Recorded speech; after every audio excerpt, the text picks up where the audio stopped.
Como promover o engajamento dos alunos em sala de aula? Eu tenho algumas dicas. Primeiro, tudo passa pelo preparo da sua aula. Professor, toda aula precisa ser devidamente e muito bem preparada. Os seus objetivos de aprendizagem, as estratégias que vão ser utilizadas, a atenção ao tempo da aula e, principalmente, dando espaço para que os alunos possam participar. Sim, porque se nós estamos falando numa postura ativa, automaticamente o aluno tem que ter oportunidade para falar, para emitir sua opinião, fazer julgamentos a respeito daquilo que está sendo trabalhado, trocar ideias, enfim. Então, a primeira coisa, o preparo muito detalhado da sua aula. A aula que, de repente, eu preparo para dar uma determinada turma, para ministrar uma determinada turma, vai ser um pouco diferente pensando no perfil da sala de uma outra turma. Então, tudo isso tem que ser levado em consideração. Segundo ponto, se eu estou falando em postura ativa, encorajar a participação dos alunos, fazendo com que eles sintam realmente à vontade, tranquilos, para poderem participar da aula, para poderem perguntar, para poderem fazer os apontamentos que eles acharem interessantes.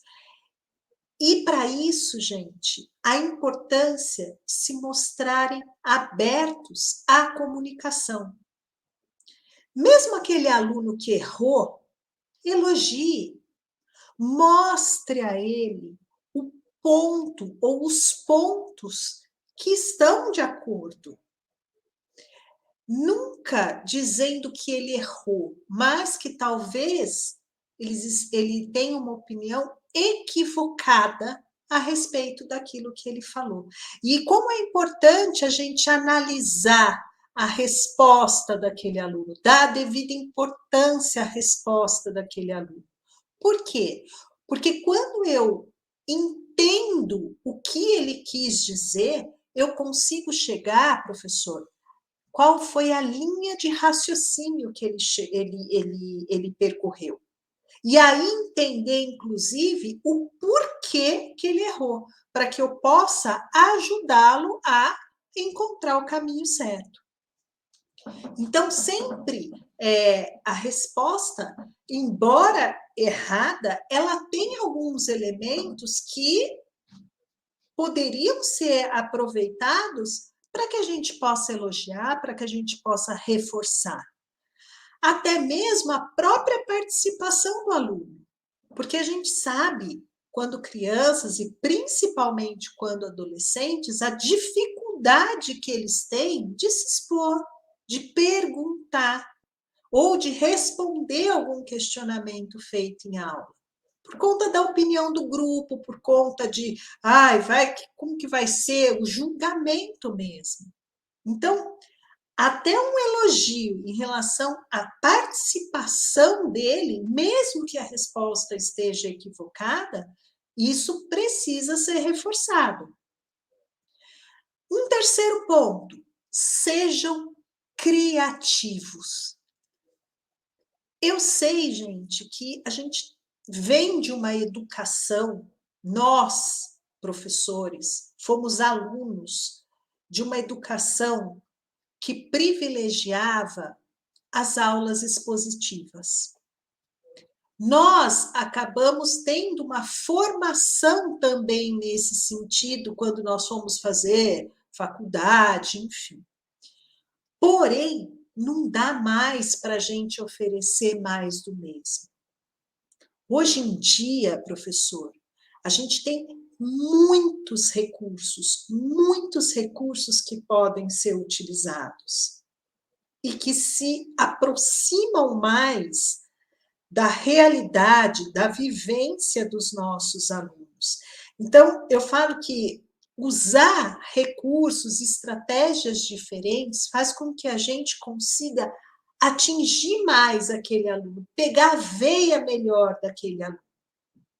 Vídeos, animações, jogos, são recursos extremamente ricos e que favorecem a interatividade com os alunos. Então, nesse sentido, é muito importante essa terceira dica, no sentido de adotar metodologias variadas, metodologias ativas. Como o próprio nome diz, ela favorece a participação ativa do aluno, colocando essa moçada, essas crianças, esses adolescentes como os protagonistas de todo o processo de aprendizagem. E nós, professores, como mediadores desse processo.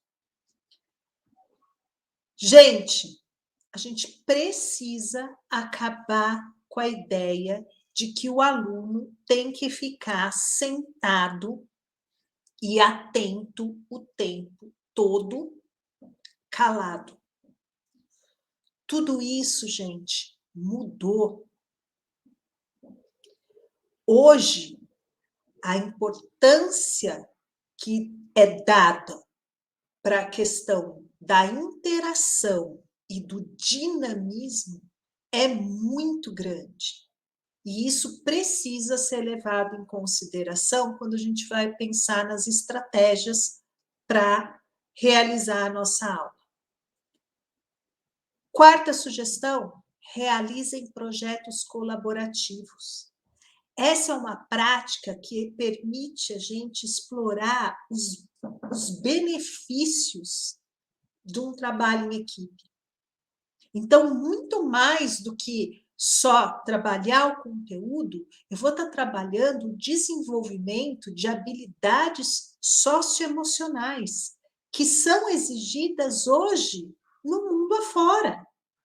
A colaboração, a comunicação, a empatia. Então, são habilidades, gente, que a gente não ensina numa aula teórica, e sim, nós vivenciamos. Então, além de promover o engajamento do aluno, eu também estarei desenvolvendo essas outras habilidades. E a ideia dos projetos colaborativos é justamente o quê? Trazer para a sala de aula problemas que acontecem na vida real. Por quê? Porque daí os alunos vão pensar em estratégias em equipe para resolver essa demanda. Então, vejam que, neste sentido, eu acabo, além do meu conteúdo, né, do nível cognitivo do engajamento, eu também estarei trabalhando o nível emocional do engajamento. Isso sem contar o nível comportamental com a participação ativa deles. E quinto, pessoal, embora último, mas não o menos importante, ao contrário, o mais importante, você, professor.